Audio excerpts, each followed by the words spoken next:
สบายดีพี่น้องก่อนสบายโอ้นี่บ่เจ้าของที่ไม่เจอดอกก้ารอเนาะเจ้าของนี่บ่ไปแมนเบิดนี่อยู่เทิงพี่โดยโอ้มึงเกิดบ่ใครอยู่เลื่อยไม่นี่เลื่อยเห็ดเพื่อนเป็นสิขายเลยประมาณเท่าไหร่นี่ว่าเบิ่งบ่จักสิเอาเจ้าสิแบ่งให้น้องเพิ่นได้เท่าไหร่สิว่าซื้อขายซื้อบ่ได้บ่ได้แล้วมันแพงเด้เด็ด10 คูณ 15ก็15 ล้านแต่ว่าน้องก็ขอสมมุติเอาว่ารถ20คูณ20นี่เจ้าสิขายเท่าไหร่ให้เว้าเลยว่าราคามาเบิ่งเท่ากับ10แต่ต้องนังเทื่อมาสมมุติว่าเงินข่อยบ่พอข่อยสิโฮมมาให้บ้านเดียวขอเป็นเนาะ15คูณ15ไปเพิ่มอีก5เม็ดนึงขอกันเนาะ5 เม็ดซะแล้วเขาตักมาเลยบ่ได้เด้งเป็น17ล้านสิเอาให้เลยเนาะเก่งแล้วขอ18เอ้าโอเคได้เนาะ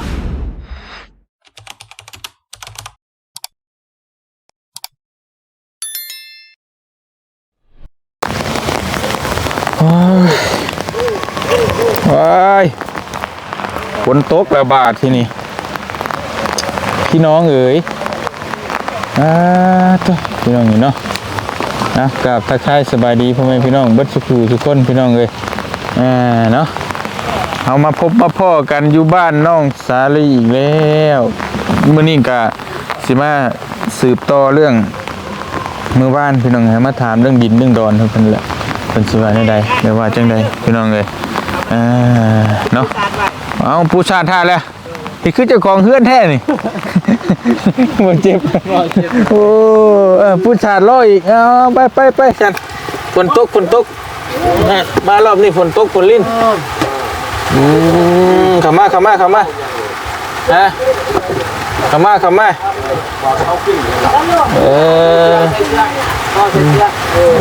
ใช่น้องชาลีไปใช่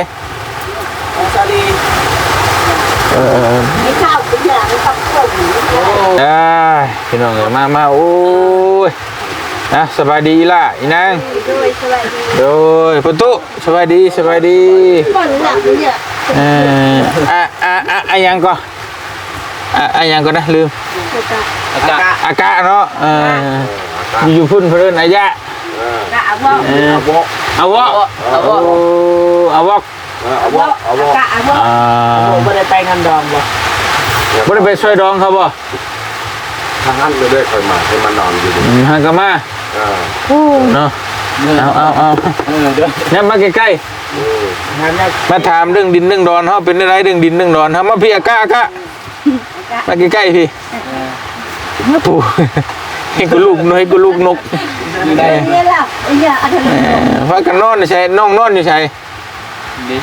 อยู่นี่อันนั้นน้องไม่เท่านอนน้ำกันนี่ไม่เท่าก็บ่เท่าอยู่นี่เที่ยงแล้วเป็นยังไงเนาะแค่นี้เป็นได้ในเรื่องดินดึงได้2 บอล1ในคลองอันนั้นเท่าเกิดเกิดเกิด2ในคลองอันนั้นนอกราคาดิราคาของนอกนี่40 ล้าน40 ล้านความกว้างดิแม่ล้วนของเท่าไรความกว้างความยาวถ้าไม่ได้เอาดอกตัวนั้นบ่เอามันแพงแพง1ในแพง2นี่ต่างหน่วยนะบ่อยากอยู่นี่ของเมื่อกี้ของมาเกิดนี่ของมาเกิดบัดนี้เอามาเกิดเท่าไรมาเกิดนี่บ่จักราคาคันว่าฮอดแล้วพวกลูกต้องเอิ้นเพิ่นบ่เว้าราคาน้ำพอเนี่ยเพิ่นบ่เว้าบ่เป็นบ่แม่นว่าบ่เป็นแนวอื่นคันว่าฮอดพวกอันนั้นนะพวกลูกตัวเองเว้าได้เพิ่นว่านั่นน่ะราคาไปนำเพิ่นไปนำได้จะเพิ่นเทิดจะทำอะไรโทรมาบินเบอร์โทรบ่มีโทรมาเบิ่ง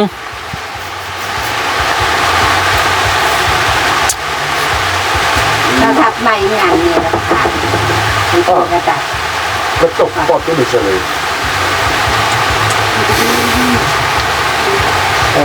เตียงนะใส่แต่เตียง นอน โอ้มีหน่อยนอนแนวตำสินเนาะ เคยบางทีบ่ดีประมาณ เดี๋ยวตื่นเดินมาโอ้เป็นหอดที่เราตื่นเนาะ เนาะคิดฮอดผู้คน ตื่นมาตื่นประธาน โอ้โทรศัพท์รุ่นแบบไฮเทคขนาด ไอโฟนเป็นไอโฟน ให้บ่ ไอโฟนตามนี้ แต่งโต๊ะ แต่งโต๊ะมีเท่าไรยังจักแต่งโต๊ะเปิดเครื่องบน ยืนต้องหา เขาเกิดคนซื้อเกิด 125บัตรเท่านั้นบ่ ทาย ก็เท่าโทรรถเท่าโทรเสียวมัน125ครับมันบอกเลขให้เบอร์โทร3โทร เป็นการเก่า ไม่ต้องเลย ตลก ไอ้เจ้า อย่าหลุดหลุด เลข3โทร ไม่เรา125จุ๊บ เขาได้ไว้ใส่เครื่องโอ้ลืม เอา เบอร์ ได้ ฮะสู้ใส่ส่งเสื้อให้น้อง เจ้าเว้ยเจ้า มาพี่ หมอมาเหยิงก็มาตาอ่อนจุดปุ๊บ เอาจะให้เกียร์เลยพ่อเกียร์กันก่อน คือดับ เล็บออกเลยหนึ่งเด้มันห่อนล่ะ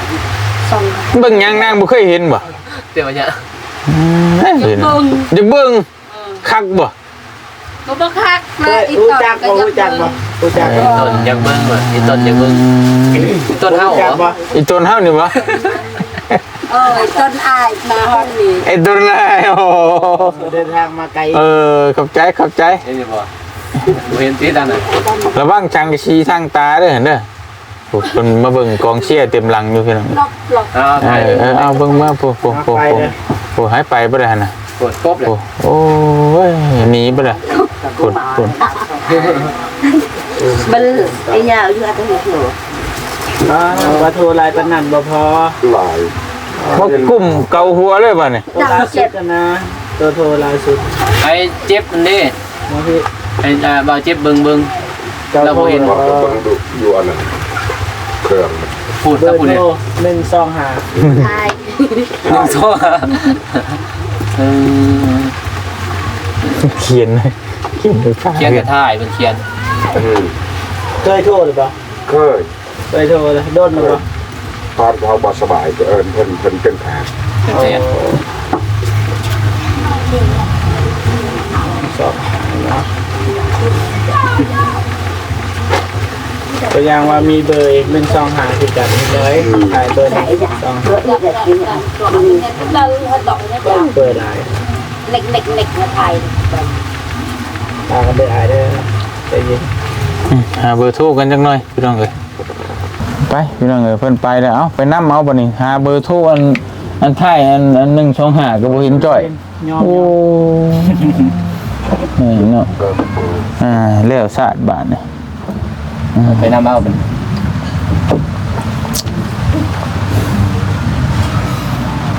ก็มีแต่ถ่าต่อไป ดินอยู่หมองเลยล่ะ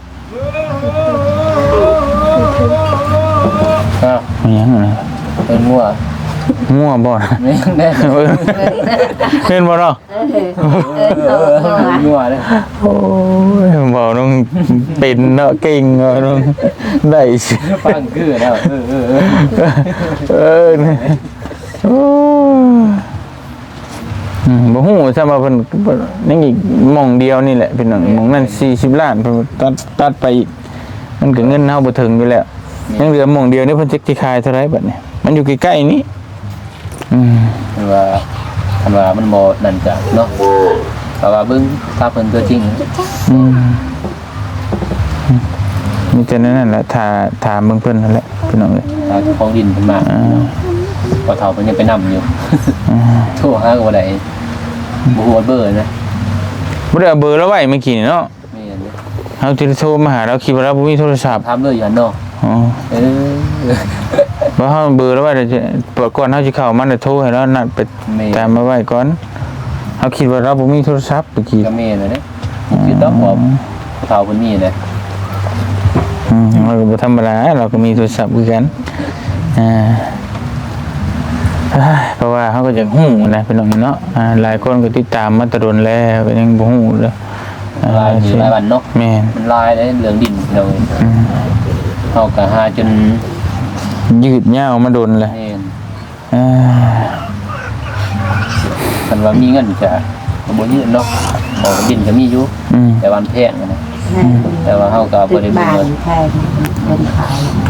อยู่ป่าจะไปยังไม่เท่า หรือเปล่าไม่จัก ไปอยู่ป่าผู้มันจังถึก ดินผู้พอเราคายมือนั่น เออ ป้าน้องสลีไปเยอะนะ เป็นหาเฮ็ดหาปลูกพักกันอยู่ป่า คนป่า มันถึกเนาะ อยู่บนโนนผู้เนาะ อืม ไปทางเอาเองได้เพิ่นว่า อืมทางกับทางเขาอีก อยู่บนใดอยู่บนโน่นเลย สารขึ้นภูเขาโอ้มือเลย กลางภูเขาเลยพี่น้องเอ้ย พี่น้องเลยอยู่นี่นั่นอยู่นี่มันกับเพิ่นบ่ขายแล้วเนาะจังขายแต่เพลงเพิ่นเว้าใหม่เลยล่ะ เท่าไหร่เพิ่นว่า เพิ่นว่านั่นแหละ ไม่เคยขาย7 บาท โอ้แม่นอยู่นี่แน่อยู่นี่แน่ บ่นี่ได้ ขาย เพิ่นบ่ขายบ่ จะว่าอะไรเพิ่นว่าอะไร บาท้ายแต่แพงขุดแพงบนน้ำควายแต่เขาก็บอกว่า เพิ่นว่าน้ำเจ้าฮะขายแต่สิขายแพง ดินน้อยเดียว ดินน้อยเดียว แต่ขายแพงเพิ่นว่า คือเพิ่นฮู้แหละฮู้ว่าเฮาคือมาซื้อมาช่วยเว้าราคาแพง เพิ่นว่าก็คือ FC เพิ่นว่า ๆช่วยโอกาสเนาะคือเป็นแบบนี้เป็นคนเฮา เพิ่นก็จะดันราคาขึ้น แทนที่พี่น้องกันน่ะสิอยากบี้อยากแบ่งให้กันบ่ได้เป็นแบบนี้โอ้เป็น เป็นน้อยเดียวได้ป่ะแต่ว่าแพงแต่จักซื้อว่าพี่น้องเนาะ มีเพื่อน มีได้น้องเอ้ย ไม่เป็นกัน ใจคนเฮา คนเฮาบ่คือกัน การให้ที่ซอย พี่น้องกันแทนที่สิอยากช่วยอยากบี้อยากแบ่งให้ตัวนี้ให้อยากได้ราคา เพิ่นล่ะ ขึ้น โอ้ทุกคน เอาตังค์มาให้ สงบอ่ะ เป็น อันนี้อันนี้เต็งอาบสงบอุดรหรือกับเอาเด็ก เพื่อได้ หนึ่งข้าวหนึ่งน้ำได้มื้อนี่อืม หา พี่น้องเอ้ยกินข้าวเที่ยงกับหยังมื้อนี่ก็มีไง แมนตำกับกิน ตำกินก็มีกินตำมีอีกแล้วพี่น้องเนาะ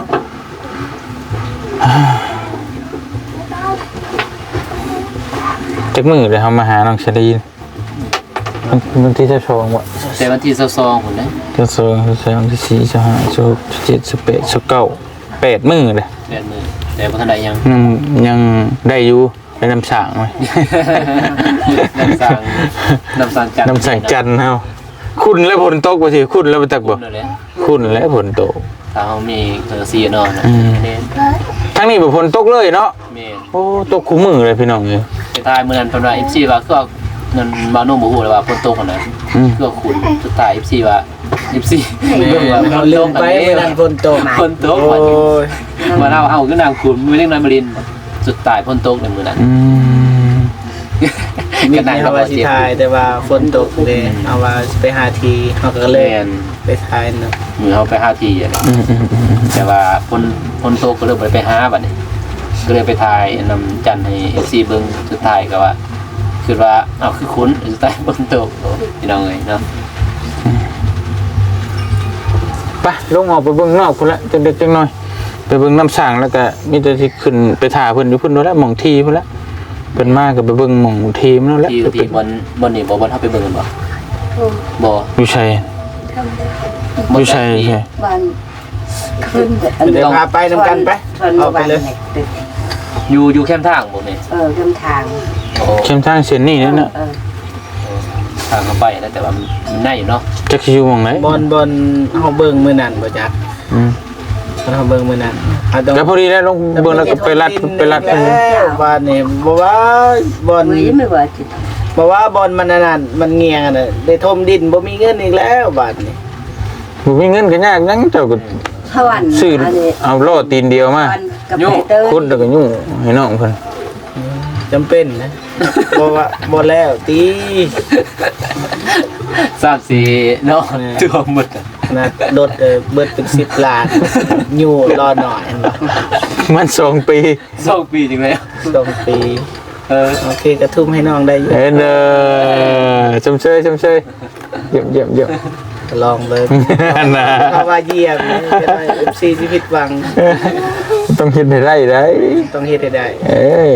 นะครับเบิ่งทีก่อนว่าเขาสิขายลายหน่อยจังได๋ ไปผลยุดแหละพี่น้องออกไปข้างนอกพุ่นอยู่ในมันอยากอับจังเมืองน้ำสังจันก็มันสิขุ่นบ่รู้สิใช้จำได้ ฝนต ต้ ก นที่แห้งเติม เอาก็ฮู้ก่อนนะคันฝนตกมันก็ต้องคุ้น แต่มันใส่ก็มีได้น้ำมหัศจรรย์เนาะไป ไป ไป น้ำตัวเรียมาอ๋อเด็กหัวเด็กอะไรอย่างเงี้ย มันจำเป็นเอายีนมาทมใส่บ่ถึงบ่คุ้น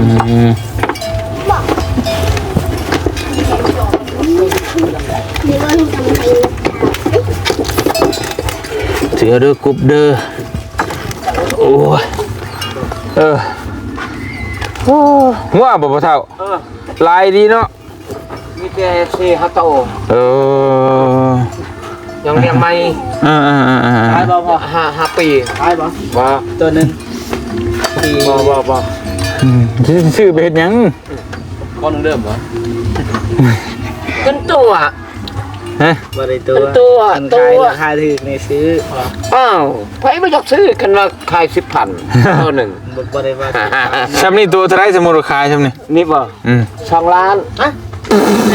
ชงละ บ่2ล้านนี่บ่เจ็บซื้อเลย เอาเลย จะขายบ่2ล้าน บ่เขาว่าเขาขายนะ จะขายบ่2ล้าน บ่ จะถามจะคัน บ่ จะขาย2ล้านเขามาซื้อเลย อ๋อ มื้อแรงนี่เขาเอารถมานั่นเด้ โอ้ เอ๊ะอ้าย ชื่อไปเฮ็ดหยัง เอาอ้ายเพิ่นบอกให้หางัวให้เด้ อ๋อเฮ็ดหยัง มีงาน เอาไปปิ้น งานบุญบ้าน เฮ้ย บอกให้หางัว ประมาณนั้นแหละ ต้องมาเดี๋ยวผมเอา ธุ เล ร ย กิจรายเดือน โอเคธุรกิจหลายบ่เจ็บนี่เนาะไป ขออนุญาตบัดนี้บัดเราจังซั่น จะบ่เอากระตุกบ่ไปให้ได้บ่นางมีแต่บ่จะตักแล้วตักแล้วก็บ่เป็นหยังซะ คันตักเลยก็บ่เป็นหยังเนาะ เออ รู้สึกโชคดีที่มีอ้าย ไผ น้องซาลีเพิ่นเนาะ เพิ่นว่าหั่น คันอ้ายบ่มาก็ คิดเอาเองดูว่าในใดนี่ เพิ่นว่าคิดก่อน อ๋อ โชคดีเอามาในชีวิต โอ้โธ่เป็นเพลงเอาโลดเนาะ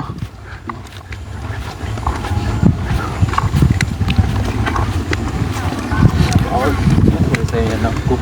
สาลี ยังดอกเด็กน้อยบ่เป็นหยังดอก ทีมงานเฮาว่าสิเฮ็ดสวนผักให้น้อง ชวนพักอยู่ไส ยี่เบื้องนั้น อยู่ฝั่งนั้น แม่ โอ้ เจ้าพ่อพี่อนุญาต อนุญาตแล้ว มื้อหน้าเอานะจักทานจะกรอบ โอ้สังกะสียัดไว้อีก โอ้นำคุณ บุคุณใส่อยู่ตกชำนี่นะมันบุคุณเด้อมีประตูอีกขากด้วยมันเป็นไรเลื่อนอัตโนมัติเรียบร้อย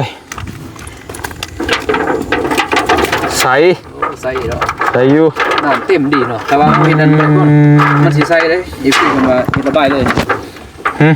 ไปเรียนให้ขุดออกใส่ท่อระบายหนิดนึงเพิ่นว่ามันหล่นนะเพราะมันใกล้นั่นนึงมันหล่นถ้ามันหล่นมันก็ระบายหนิดนึงตัวน้ำขุ่นมันก็สิระบายเลยเพิ่นว่าเอาท่อมาใส่หน่อยนึงแต่เพิ่นว่าให้ใส่ท่อนั่นเพิ่นคือบ่เตียงบ่ตะวิดเลยเอาแบบนั้นเพิ่นว่า ใส่โทรของน้ำมัน แม่นสองกอเพิ่นว่า เห็น แต่สำบายบัดปีหน้าก็บ่ได้ขุดนี่ร้าน กดไปก่อน ขบุญไปก่อนเดี๋ยว ปิดผ่านง่ายไปก่อนเรียบร้อยใส่อยู่ ให้มาไหวบ่เท่าบ่เอาว่าต้องยาวซื้อเนาะยาวแน่นึงก็พอดีแผ่นหนึงเธอ4แผ่นหนึง เราเห็นหัวคักก็ดีกว่าสวนพัก ดอกนี่ตะปูเพาะเราขุดเองระบายน้ำถ้าพุ่นเนาะน้ำเตือนมาตอนนี้ก็เล่าก็ได้ใส่ตัวนี้มันบ่ตักข้อมือ มาตักคู่มือวะนะ แม่น มีไผเนี่ยมาตักกันนี่ ขอพาน ฮะ น้องฮาน น้องฮานแม่น น้องหาน แม่น สองครอบครัวเนี่ย แม่น เป็นอย่างนี้เนาะ เงินบ่าวน้องก็มาถ่ายอยู่ อืม น้องฮานเพิ่นแต่ว่ามื้อนั้นมันคุ้นเลยน้องเพิ่นตักอย่างนั้นเลย คุ้นแล้วฝนตกเด้อมื้อน่ะ คุณก็ต้มเอาได้อยู่ ได้อยู่มันอยู่นี่แต่ว่าเฮ็ดตักนี่เพิ่นว่าเฮ็ดน้ำใส่แนวก็ไปตักอยู่ ปะเดี๋ยวนี้มันก็ลายมันกันตองลายแน่เด้ ล็อกเปล่านุ๊กล็อกอัตโนมัติได้ประตู เด้ โอ้ประตูอัตโนมัตินะน้ำนี่ก็ใส่อยู่พี่น้องเลยแต่ว่ามันบ่ผ่านบ้านผ่านเมืองผ่านอย่างมากนะลงมาแต่ภูเขาเลยก็โอเคอยู่แต่นี่ผ่านจะผ่านอย่างผ่านยามาเนาะสมปีเลย บ่เป็นส่วนว่ายา ไปโอเคพี่น้องเลยเรียบร้อยเรียบเนาะสบายดีดังนบมือเมารถบ่ละหน่อยเมารถอยู่ใส่นะนางดินนะอีด่านี่หูเว้ยผู้โบมันก็ใกล้อยู่นี่พอดีนอกนั่นนึงแต่มันก็โอเคอยู่ มันก็เงียบพี่ เ ก็บ่ไกลปานใดเนาะเข้าสิว่าปานใด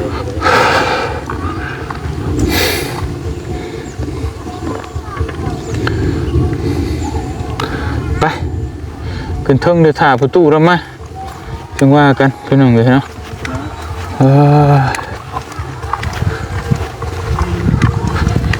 เรื่องดินตามเรื่องดินมิจะห่วงแพงๆพี่น้องโอ้คนขายกันเพราะว่าเฮากับบ่เป็นเจ้าถิ่นแต่ก็ได้บ่ฮู้แต่แถวบ้านบ่เตียงกันพวกฮู้อยู่หม่องนี่ถึกหม่องนี่แพงดินจัดจอกจัดชันมันบ่มีเด้ มันแบบนี้มันบ่มีมันต้องว่ามีแต่ดินบ้านเขานะบ่เตียงเป็นมีแต่ดินส่วนบุคคลเพิ่นจัดชันกันเองข่อยมันบ่มีเกณฑ์มาตรฐานนะพี่น้องข่อยพอใจขายชั่วนี้ข่อยก็ขายกันเขาฮู้คือนี่เนาะข่อยบ่พอใจข่อยก็ย่านี่มันบ่มีกฎเกณฑ์แบบว่ามันบ่มีแบบคือดินจัดชันแล้วเพิ่นบอกว่าต้องขายเ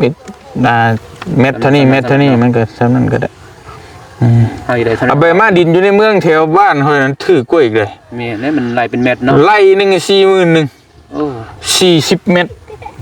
คูณ40เม็ดน่ะ40,000ใกล้เมืองเด้อน่ะคือใกล้ปากซี่นี่แบบนั้นโดดได้ใกล้นครกระชอนพวกมีหารโดดสวรรณเขตจากดินจัดสรรหันไปเข้าไปหาในเมือง7-8 กิโลนะใกล้ๆแต่อันนี้พ่อมันก็โพดเนาะโพดเลยสาวกับตอนนั้นก็45ล้านแม่นบ่เนาะมันก็เกิน 70,000 กว่าบาทสาวคุณสาวให้หน้านึงยังบ่ได้เลยซ้ำให้นั่นแหละแม่นเป็นจังได๋ปลูกเฮือนในหลังนึงห้องน้ำเฮือนครัวได้อยู่แต่ว่ามันเกินน่ะนะมันก็เกินเหมาะสมแบบดินกับบ้านนอกสมมันน่ะ2แพงสุดน่ะ 30,000 แพงสุดละแม่นแล้วสำหรับแต่นี่โลไป 70,000 ก็คือเนาะเพิ่นคือโหดแท้ตัวพี่น้องบ่มีดิขึ้นอยู่กงไม้บ่น่ะเอาเฮ็ดเฮือนอยู่กงไม้เลยเฮ็ดคือหางนกเลยเฮ็ดคือหางนกว่ะได้คันใดขึ้นบ่นี่ต่างประเทศก็เฮ็ดอยู่ใส่ก็ได้นะอยู่ป่าเฮ็ดเฮือนคือได้คันใดขึ้นในเรื่องบ่จันได้เฮ็ดอยู่นาแล้วอยู่นาพอแล้วก็เฮ็ดบ่คือบ้านอยู่เทิงกงไม้ก็เย็นสบายอยู่เนาะขึ้นไปนอนยามพ้นนี่ก็บ่ยังหานปานใดไปอยู่เขาแม่น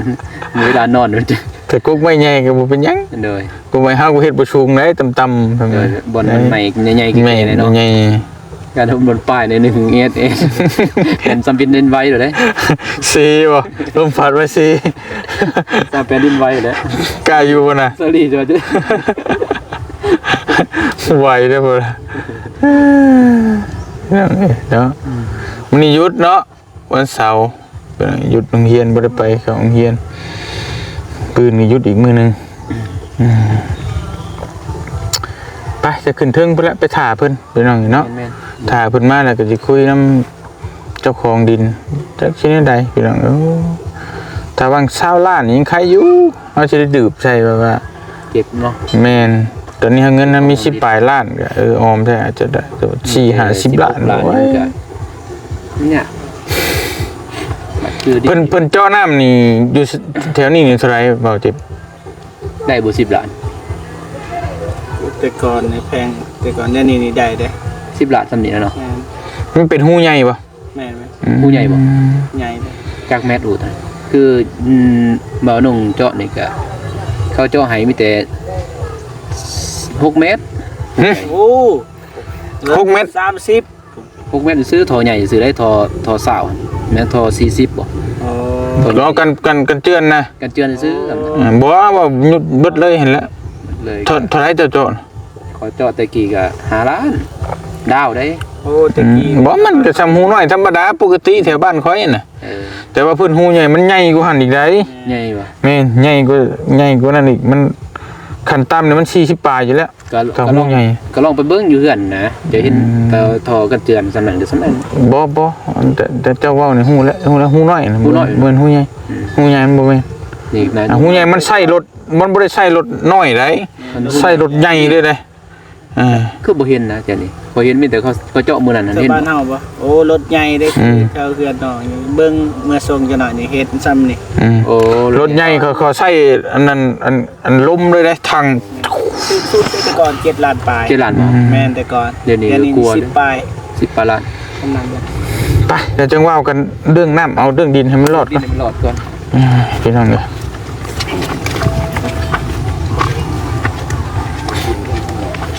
ลุงทำดอกตำมีโยกไปจับเนาะไปเด้ เฮ็ดให้เพิ่นก็จะได้เงินหลาย ก็แม่น ผู้ขายก็จะได้เงินหลายผู้ซื้อก็จะสิได้เงิน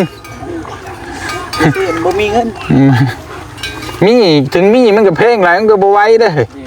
เฮาก็บ่จักซื้อเลย ถ้ามีเงินนั่นคือ ขึ้นมาพักหัว เขาถือเลขสุดก่อน บ่ มาพักหัว โต ก็จักล้าน400ล้านเพิ่นนี่บ่พอแล้วซะ นิกธรรมดาปัญญาในนิกซอยในแดงราคาก็หัวกระปุก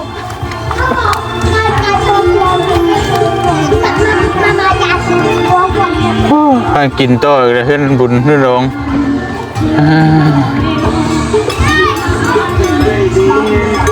ถ้าเด็กน้อย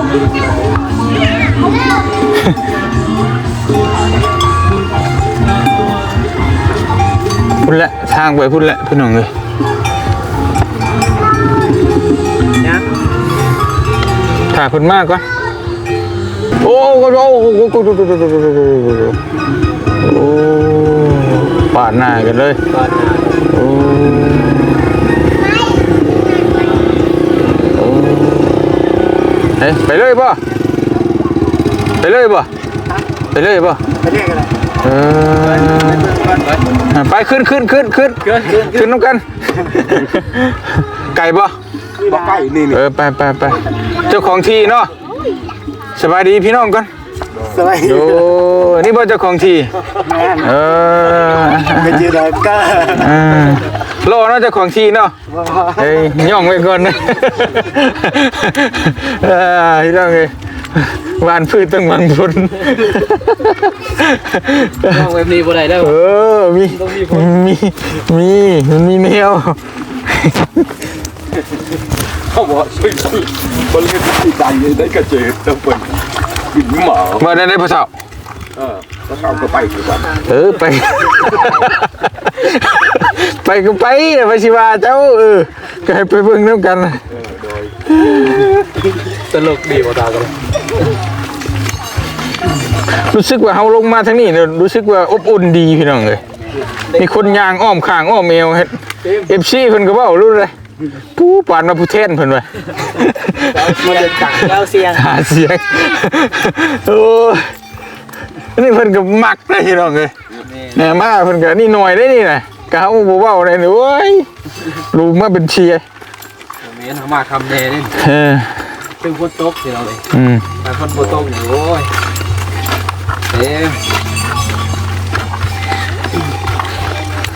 โอ้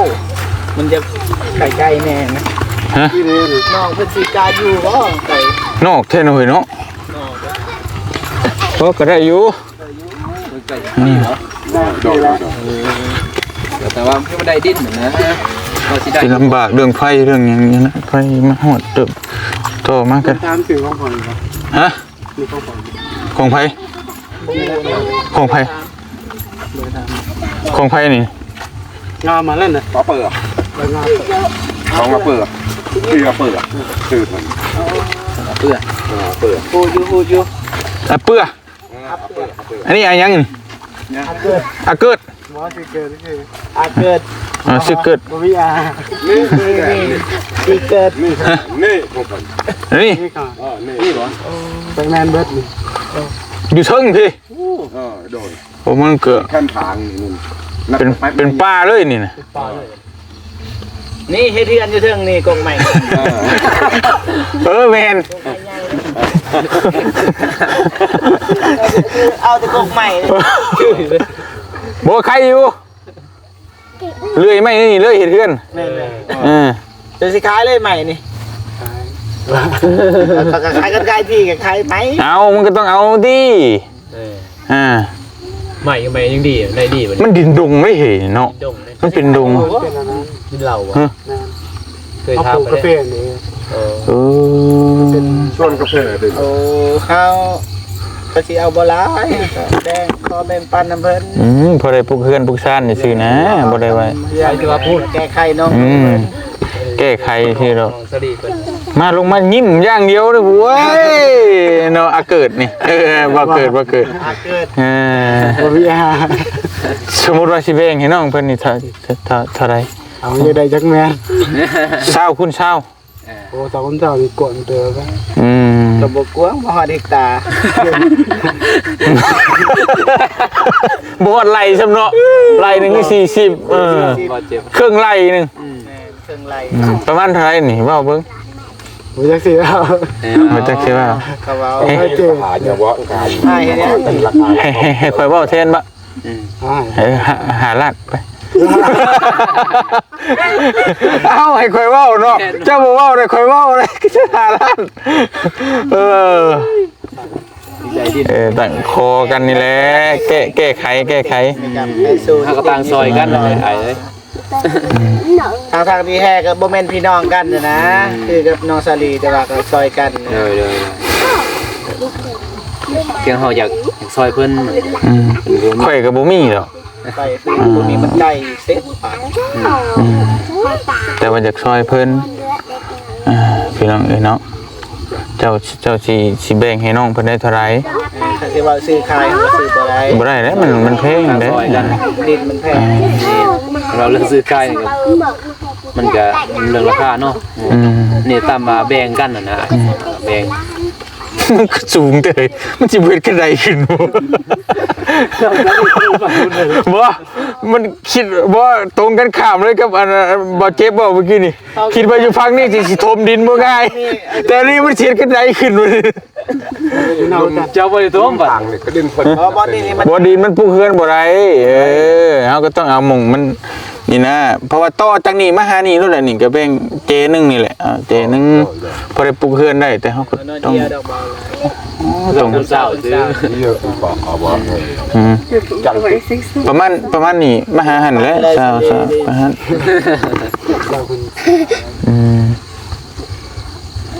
ลองบอกโทรศัพท์เอาไว้อยู่ซินะ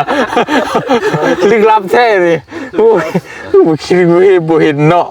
โอ้เชื่องไม่ดีขนาดเว้ยบูดบ่แล้วจักฮะอยู่เอาไว้อยู่ในบ่พี่น้องเอ้ย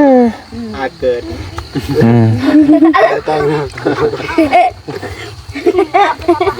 มาไปกันถ้าไปที่ก็ไปลอยเลยให้คอ rồi bây giờ lại tỉnh sau thang thang lại tỉnh มีเขามีเศร้าคนเศร้า เขามีงบเหมือนไงต่างซอยนอกนี่ซื้อเขาก็ แต่ มี เป็นบ่ให้น้อยนึงก็บ่ให้นะ นี่เราไปก็เห็นทาง บ่ ไอ้บริกะ ดังนั้นคนตัวเปรมาสิ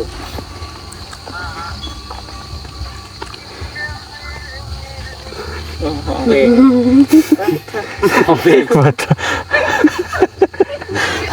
ดังเกิดสาวคุณสาวมาเลย เอาว่าสิ ไงโดยจำแบบแปะเสียกก็หน่อยแบบงี้ข่าวจำมาไม่หลุดนี่ก็ เด็กก็ไปเชื่อม ก็เลยตักกระสาวลืมกูเลยน้ำก็จำเงินเลยมึงก็ลืมมา15คูณ15 เอาว่าสิว่าตัว น้ำมันเนี่ยน้ำไม่จัดอันนี้ไม่จัดคนไม่จัดกูไหลนะ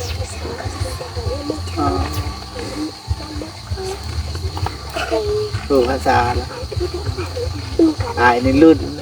เขาน้อยเขาบูฮูเลย โอ้ก็ฮู้แล้วเนาะถ้าบูฮูเขาก็รุ่นเลยพี่น้องเลย ตัก มาว่างอันนี้เจอ อืม มีปีกังแห่ตะบนไปน้ำแบบนี้ 10 ล้าน ว่าภาษาเขาก่อนก็ได้ ไม่จัดน้ำไม่จัดซองอันไหนมันจะซองไหน ซองคุณไม่จัดซอง มันจะซองมันจะซองเลยมา เพิ่นว่าแน่เลย เลยไหลน้ำไม่จัดคนไม่จัดซองไม่จัดซองเอามาให้เติมมันจัดซองคนมันจัด สมมติ10กระเทินเลยให้มัน15คูณ15ได้ใช่สำนันเลยสีซื้อเลยมาบอกยากเลยนะ มันก็จะอันไหนหลายเติมหลายมันจัดซองคนมันจัด เนื้อมากักไปที่พระเดมากักเลยมันมีห้องปลามากักที่เนื้อมากัก ว่าแน่เลย น้ำไม่จัดคนมันจัดซองบอล มือตึ๊บเนาะมาจัดคุณมาจัดซองมา มันจะจัดซอง เอาเป๊ะ เป็นว่าซาวคูณซาวนี่เป็นออนไลน์เราจะขาย10คูณ15ก็15 ล้านแต่ว่าน้องก็ขอ เวลานี้เฮาที่อันนั้นทางมันแปลนเลยก็ได้ว่าเป็นยังเพื่อเขาอยู่เขายังเขาจงบ่อย่างนะ จ้างให้เลยคน บ่ทางให้เลยอยู่ก็ว่ามันเอาจะคอน้องเพิ่นก็15คูณ15เลยซะไอ้ต้นน้องมันหน่อย สมมุติเอาว่ารถ20คูณ20นี่เจ้าสิขายเท่าไหร่ ให้เราเลย ว่าราคามาเบิ่ง เท่ากับ10แต่ต้อง นังเทื่อมาสมมุติว่าเงินข่อยบ่พอข่อยสิโฮมมาให้ บ้านเดือด เพราะว่ามันอยากให้มันได้ก็ดื้อมันได้มันยาวเสียซะเนาะใหญ่เลยซะนะ เพราะว่ามันเฮ็ดหยังบ่ได้เลยอย่างน้องของน้องน้ำเพิ่นครัวแหละมันก็มีหม่องมีสวนผักปลูกหยังนิดนึงเด้มันโพดนะคนเฮา เป็นสิปลายทรงจัดได้มันเกิดในแต่ เป็นว่านี่ มาก็เลยเต็กมันเกิดแบบมาลายบรอยนะแปล แม่ในต้นน้อง เฮ็ดจังได๋ เป็นว่าเข้าขายระดับ50แต่ว่าเพิ่นขายบ่ฮอดดอกเพิ่นก็แก้ไขเท่าใดเลย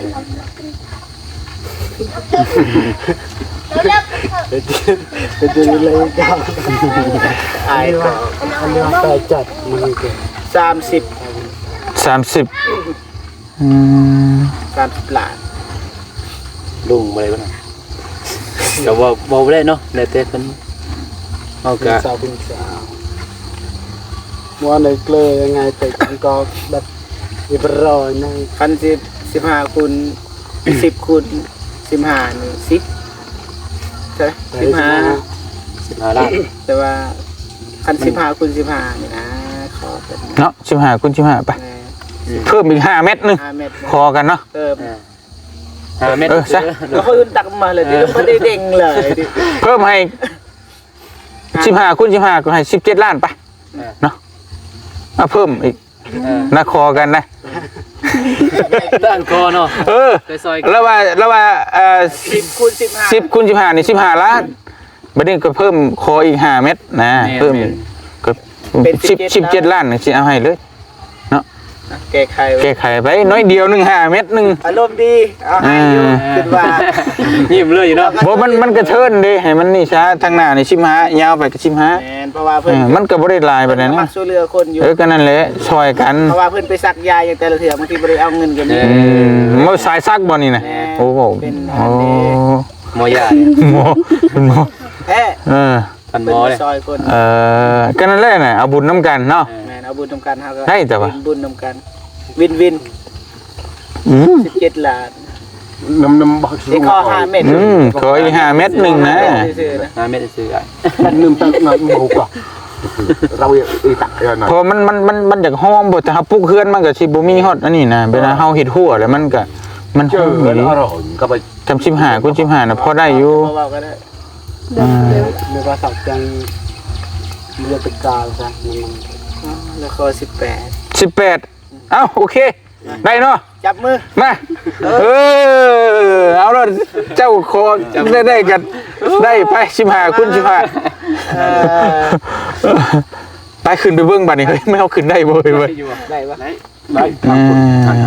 บ่ให้เปลี่ยนใจเด้คันเฮาสิเบิ่ง บ่แล้วเว้ากันมันถ่ายไปทั่วโลกได้เว้า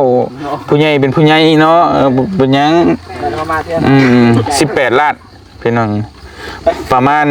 ก็ก็ยอม 18 ล้านนี่สิเวลาเล่าเกือบประมาณ 30,000 บาทแม่น 30,000 ประมาณพอแก้ไขได้แต่ปัญหามันเฮาชีวิตขั้นใดขึ้นบ่เฮ้ยบัดนี้ นี่ทางนี้คือทางนี้ สูงก็สูงคักสูงแน่บ่ต้องยากถมอีก ปั้นตัว ขึ้นทางนี้ก็ได้ โอ้ มีทางบ่ ทางขึ้นดู โอเคพี่น้องเอ้ย ขึ้นน้อย แม่ดีใจเอานี่ขึ้นเลย ขึ้นเลยบัดนี้โอ้ตัวเว้าแว่งๆเลยบัดนี้ปอคักอีหลีพี่น้องเอ้ย เป็นดงเนาะ เป็นป่าเลยโอ้อยู่ใกล้บ้านบ่เตียงนี่สิซื้อเอาคักอีหลีนี่เนาะ ทางขึ้นนี่มีเสียงนก โอ้มันก็บ่ว่าตะนกตะนูมันก็มีฮอดเสือบ่มีบ่มีดอกเนาะ โอเคได้อยู่ พี่น้องเอ้ย บ่มีร้อนติ บ่มีร้อนติกัน มันเป็นป่าแต่ว่าคัก จะว่าจังซั่น 15 คูณ 15ก็พอดีงามแล้ว ตัวนี้งามเลย พอดีงามโอ้ กกไม้นี่ นี่ฮอดกกใหม่ใหญ่ บ่ฮอดพ่อเฒ่าบ่ฮอด บ่ฮอดดอก15คูณ15ไปเอาจังอันนั้นมัน40เมตร50 ประมาณกกไม้นี่แหละนี่ประมาณนี้ได้แล้วนี่ก็พอแล้ว ว่าสิทางให้ บ่ทางก็มาทางนี่แล้วช่วยกันเนาะ นี่แหละทาง ดีใจอยู่เด้อ โดย ปั๊มบัดนี้ เอาไปทางเอง นั่นแหละก็ผากพังเจ้าไปเดี๋ยวจงลงมาว่ากันบัดนี้พอดี 30,000 บาทพี่น้องไอ้ดินนี่ เพื่อนน้องซาลี ดีใจกัน เป็นจะกองดินเป็นจะ โอ้ เลือกต้นเนาะ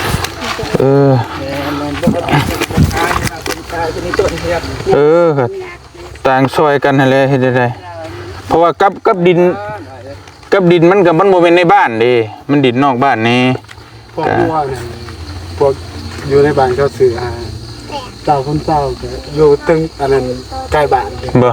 เขาซื้อ50เลยมาขายแบบ แม่นแต่เว้าเรื่องนั้นมันถ้าเว้าเรื่องคนสมมุติว่าสมมุติว่าเฒ่าแก่เจ๊กเฒ่าแก่จีนมาซื้ออีกบีแบบนึงได้มั้ยเป็นร้อยก็มีเฮาเว้าได้แม่นบ่ล่ะ ไม่กี่ตลอด แต่ว่านี่เว้าเพิ่นคนในบ้านกันเองขอกันหั่นนะ ไม่ประหลอด เพราะว่าเฮา ที่ไม่ประหลอดไม่ก่อนประหลอดย่อมาพันประหลอดกินมาโห สบาย ใจสบายใจ เราเลยได้ดีใจดีใจ มีแต่เฮาก็เรื่องเงินก็เป็นปัจจัยส่วนหนึ่งเนาะแต่ว่าเรื่องมนุษย์เรื่องช่วยกันนี่ก็เฮาบ่อาจหัวอนาคตได้อนาคตว่ามันเป็นจังไดบางเทื่อเฮาก็อาศัยต่างคนต่างอาศัยกันเนาะมื้อนี้จะช่วยเขาก็มื้อหน้าอาจจะเขาในใดอาจจะมีแนวอาศัยกันอยู่หั่นนะเฮาก็บ่แน่ จะบ่แม่นผู้นี้แต่ว่าผู้อื่นมาซอย แม่นเจ้าก็เอาบุญเอากุศลนำหั่นแหละคือถ้าข่อยเห็นเต็กแล้วก็บ่ได้หยังก็อยากช่วยก็เห็นคือที่นั่นแหละ อยากซอย อยากช่วยดียังบ่ได้หยังเลย แกงฟ้ามาพี่น้องอยากซอย โอเคเนาะ โอเค โอเคเลย โอเค โอเคแล้วมีแต่ว่าบืนเฮ็ดแต่ใดเพิ่นเฮ็ดกันแบบใดนัดในบ้านมาเนาะเพราะบ้านน่ะมาจดใบซื้อขายแล้วก็ใบมอบกรรมสิทธิ์บ่แต่ว่าต้องเฮ็ดนะ โดย ต้องเฮ็ดต้องแจ้งในบ้านมาอย่างน้อยมีใบกรรมสิทธิ์ให้เพิ่น ไปมอบเพราะว่าเฮาเว้าแต่ปากก็ชื่อเด้อบ่ได้ บ่ได้พอบานบ่ทันจัก ก็ต้องให้ในบ้านมาเซ็นให้แล้วก็มอบให้น้องเพิ่นเพราะว่ามันคักแน่เดี๋ยวอนาคตมันยังไม่มีปัญหานะ เสียนสบายแบบ เป็นกลาง กับหลักการ งานเท่ากับที่แม่ทำ มัน มาที่ทางเองแต่แปลก็มาเซ็ตมาอีก แม่นแล้วก็มาเทกว่าเข้าไป15ยาว15แล้วก็ขุดลักไว้ แม่น แค่นั้นแหละก็จบมันจังบ่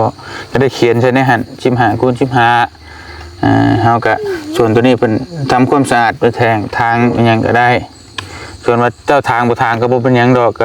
ก็บ่ว่าลำบากหรอกขายที่นี่สิมาทางอีกก็บ่เป็นหยังเนาะให้เพิ่นก็ช่วยกันเฮ็ดนั่นก็ได้ดอก